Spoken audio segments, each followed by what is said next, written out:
Всем привет!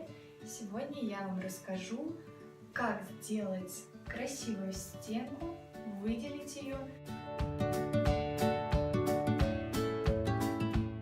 как я буду красить ее в цветной оттенок, то есть не белый, а цвет. Что я для этого сделала? Мы, во-первых, очистили от обои нашу стенку. Я ее покрасила одним слоем краски.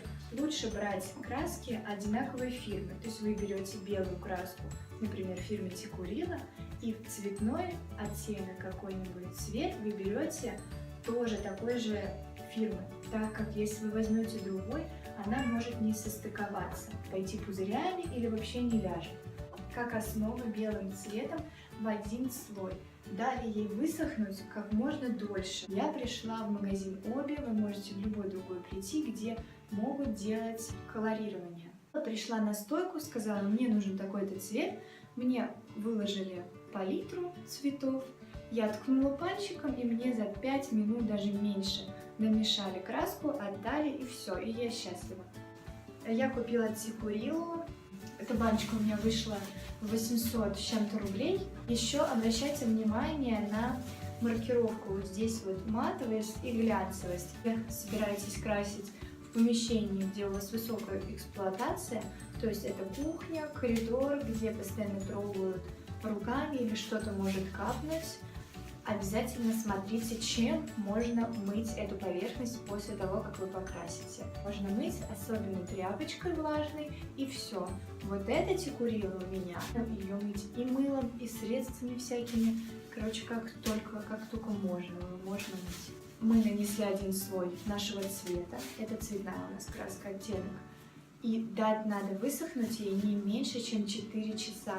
А лучше целый день, чтобы она схватилась. И потом уже наносить второй слой. Когда мы красим в помещении, нельзя открывать форточки. Почему нельзя открывать форточки, когда вы покрасили что-то, там, например, стены или рамы? Потому что это напросто вздуется.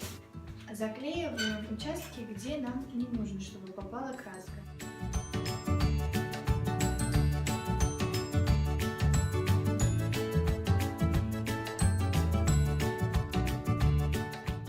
Поделюсь с вами маленьким секретом, как я делаю ровную линию потолка и стены. Стены мы красим цветную краску. Как обычно в наших домах идеальных стен и идеально ровных потолков не бывает. Поэтому если мы будем клеить наш малярный скотч прям по углу нашему вплотную, то вы увидите, вы клеите скотч, и пошли такие волны, где-то больше, где-то меньше. Как я решила этот вопрос? У нас вот потолок, и мы отступили сантиметрик маленький и наклеили скотч. То есть получается у нас цвет будет ложиться на потолок. И визуально, когда мы будем входить в комнату, этого не будет заметно. Будет казаться, что у нас прямой угол, прямые стены, прямой потолок. И все идеально ровно. Если вам интересно, в какой цвет я решила покрасить эту стенку, то смотрите мой следующий выпуск в Инстаграме или же на Ютубе. Спасибо, что посмотрели, ставьте лайки и смотрите меня дальше. Пока!